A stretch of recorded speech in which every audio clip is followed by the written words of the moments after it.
حدیث شریف میں ایک واقعہ بیان کیا گیا، بخاری شریف کے اندر یہ واقعہ مذکور ہے اور کئی جگہ مذکور ہے، کئی جگہ بیان کیا گیا۔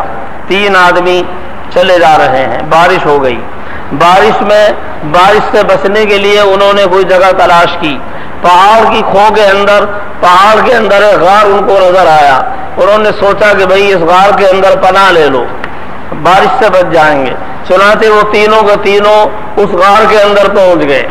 اللہ کی قدرت کے وہ غار میں پہنچے اور اوپر سے ایک بہت بڑی چٹان پہاڑ کی ٹوٹی اور غار کا جو منہ تھا اس کے اوپر آ گری، جس کی وجہ سے وہ غار کا منہ بالکل بند ہو گیا۔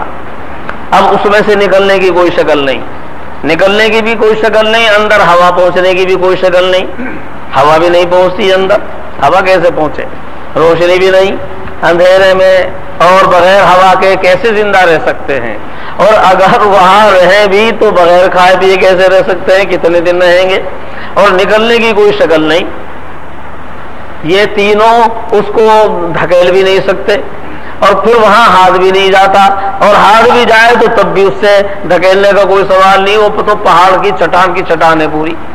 آپ تو جانتے ہیں کہ پہاڑ کی چٹانیں کتنی بڑی بڑی ہوتی ہیں، 3 آدمی کے اگر ہاتھ بھی چلے جائیں تو وہ کیا کریں گے؟ اب ایسی مصیبت میں گھر گئے، اب ان کی مدد کیسے ہو سکتی ہے، کیسے نکل سکتے ہیں؟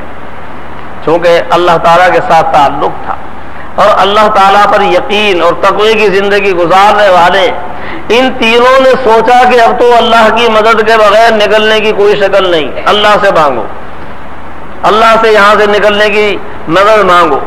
چنانچہ ان تینوں نے اللہ کے سامنے دعا کے لیے ہاتھ پھیلائے۔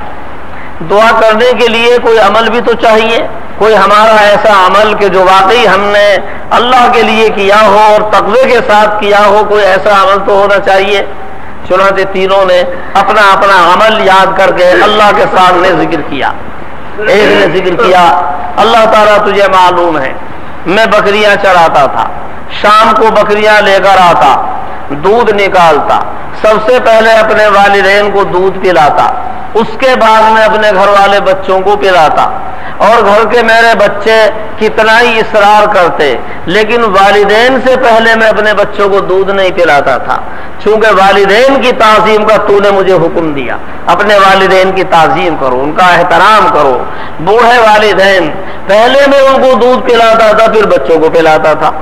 ایک دفعہ ایسا ہوا کہ مجھے آنے میں دیر ہو گئی، بعض دفعہ بکریاں لانے میں دیر ہو جاتی ہے، جنگل میں ذرا دور چلے گئے، نکل گئے دور تو آنے میں ذرا دیر ہو گئی۔ جب واپس آئے بوڑھے والدین تھکے ماندے بیچارے سو گئے۔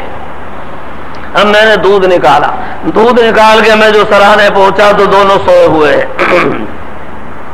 اب بیچارے تھکے ماندے سوئے تو ان کو اٹھانا بھی میں نے بے ادبی سمجھا، اور ان کو دودھ پلائے بغیر اپنے بچوں کو دودھ پلاؤں تو یہ بھی میں نے گوارا نہیں کیا کہ والدین سے پہلے بچوں کو میں کیسے دودھ پلاؤں۔ بچے میرے پیروں میں چمٹتے رہے لیکن میں نے ان کو دودھ نہیں پلایا، اور والدین کو اٹھانا بھی میں نے اچھا نہیں سمجھا، احترام کے خلاف سمجھا۔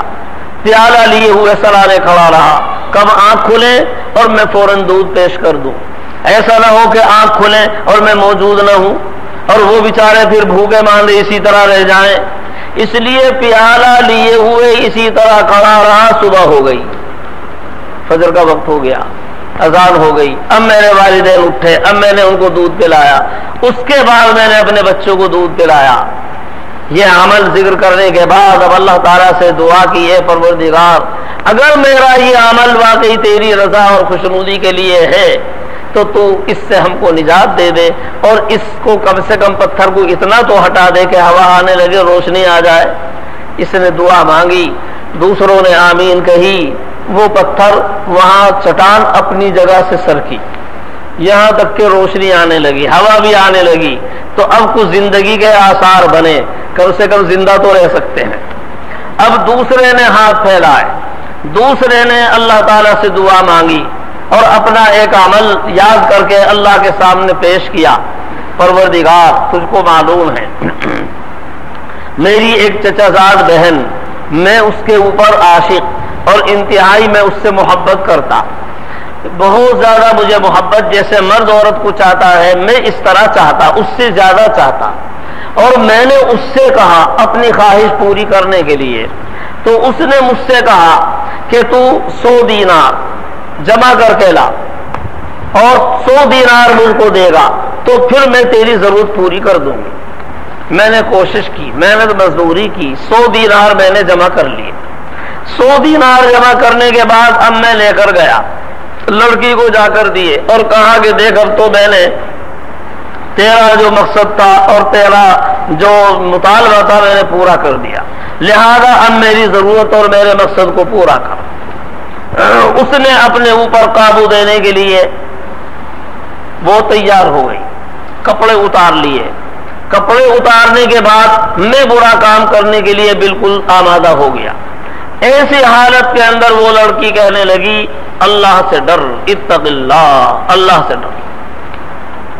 میں نے پیسے کا مطالبہ کیا تو اس سے مجبوری میں کیا، میں محتاج ہوں، پریشان ہوں، میرے پاس ضرورت کا انتظام نہیں، اس لیے میں نے پیسے کے لیے کہا، لیکن بدکاری میں نے آج تک کسی سے کرائی نہیں اور میں بدکاری کو جانتی نہیں، بدکاری کیا ہوتی ہے، مجھے بدکاری پسند نہیں، اس لیے تو میرے ساتھ بدکاری مت کر اور اللہ سے ڈر۔ اس لڑکی کے کہنے میں کچھ ایسا اثر ہوا کہ میں فوراً اس کو وہیں چھوڑ پیسے بھی دیے اور اٹھ کھڑا ہوا، حالانکہ پیسے میں اس کو دے چکا تھا، پیسے بھی اس کو حوالے کر دیے، لیکن اللہ کا ڈر غالب آیا۔ لڑکی کہہ رہی ہے اللہ سے ڈر تو میں کیوں نہ ڈروں، اس لیے میں اللہ کے ڈر کی وجہ سے وہیں چھوڑ کر اس کو کھڑا ہو گیا اور پیسے بھی اس کے حوالے کر دیے۔ اے پروردگار، اگر میرا یہ عمل تیرے نزدیک قبول ہے تو تو اس پہاڑ کی چٹان کو اور ذرا ہٹا دے۔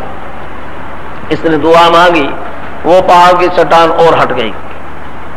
تیسرے کا نمبر آیا، تیسرے نے اپنے ایک عمل کا ذکر کیا، اللہ تعالیٰ سے دعا میں کہا کہ پروردگار میں نے ایک مزدور کو مزدوری پر رکھا، اس نے کام کیا، کام سے فارغ ہونے کے بعد جب میں نے مزدوری اس کو پیش کی، کچھ چاول تھے مزدوری میں نے اس کو دینے چاہے تو وہ کسی وجہ سے ناراض ہو گیا اور اس نے لینے سے انکار کر دیا اور وہ سارے چاول میرے پاس چھوڑ کر چلا گیا ناراض ہو کر۔ میں نے سوچا کہ اس کی یہ مزدوری میرے پاس امانت ہے، میں اس کی حفاظت کیسے کر سکتا ہوں؟ اگر اس میں سے کچھ بھی ضائع ہو گئے، کچھ دانے چیونٹیوں نے کھا لیے، کچھ چڑیوں نے کھا لیے، کچھ ادھر ادھر ہو گئے، کچھ چوہوں نے کھا لیے، تو بھائی یہ تو اس کی امانت میں خیانت ہو جائے گی، اس لیے اس کی امانت کی میں حفاظت کیسے کر سکتا ہوں؟ میں نے سوچا کہ بہترین شکل یہی ہے کہ میں اس کو زمین میں بو دوں۔ میں نے اس کو زمین میں بو دیا اور بونے کے بعد تو اس سے اور زیادہ چاول بہت سارے پیدا ہو گئے اور پھر اس کو پھر اسی طرح بو دیا، اسے بوتا رہا، نکالتا رہا، یہاں تک کہ ڈھیر کے ڈھیر ہو گئے اور پھر اس کو بیچا، بکری خریدی، بکری کے بچے ہوتے رہے اور بکریوں کا ریوڑ ہو گیا، گائے خریدی، ان کے ریوڑ ہو گئے اور پھر مستقل بڑا باغ اور یہ سب ریوڑوں کو یہ انتظام ہو گیا، مکان خریدے، اس میں اللہ نے برکت بھی ایسی دی۔ کتنے سال گزرنے کے بعد اب وہ میرے پاس آیا مزدور اور کہنے لگا بھائی میری مزدوری تمہارے پاس رہ گئی تھی، وہ میری مزدوری دو۔ میں نے کہا کہ بالکل صحیح اور تیری مزدوری ہمارے ذمہ لازم، دیکھ یہ تیری مزدوری میں یہ جتنی بکریاں ہیں اور گائیں ہیں اور یہ چرواہے ہیں اور یہ مکان ہے، یہ سب تیرا۔ اس نے سمجھا کہ یہ مجھ سے مذاق کر رہا ہے۔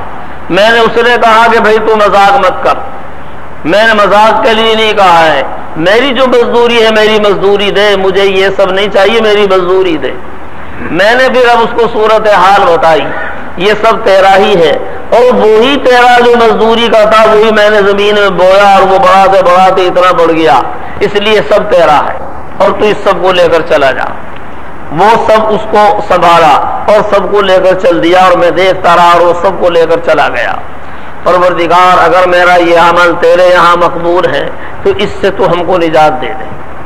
چنانچہ اس نے ہاتھ اٹھائے اور ہاتھ اٹھانے کے بعد دعا کر کے ہاتھ پھیرے، دیکھا کہ وہ چٹان پتھر کی اور سرک گئی اور اتنی سرک گئی کہ اب یہ آسانی سے اس کے اندر سے نکل سکتے ہیں۔ تینوں اس کے اندر سے نکل کر آ گئے اور اللہ تعالیٰ نے ان کے اس تقوی کی وجہ سے اللہ تعالیٰ نے ان کو نجات عطا فرمائی۔ یہ ہے وَمَن يَتَّقِ اللَّهَ يَجْعَل لَّهُ مَخْرَجًا، جو آدمی اللہ کے لیے تقوی اختیار کرے گا اللہ تعالیٰ اس کے لیے ہر تنگی سے نکلنے کا رستہ بنا دے گا۔ بظاہر کیسا ہی بھی پھنس گیا ہو لیکن اللہ تعالیٰ اس کے لیے نکلنے کی کوئی نہ کوئی شکل بنا دے گا۔ دنیا اس کے لیے کیسے ہی جال بنائے، کیسے ہی جال بچھائے، لیکن اس کا تعلق اگر اللہ تعالیٰ کے ساتھ صحیح ہے اللہ تعالیٰ نکلنے کا کوئی نہ کوئی راستہ بنا دے گا اور ایسا بنا دے گا کہ لوگوں کی عقلیں حیران ہوں گی۔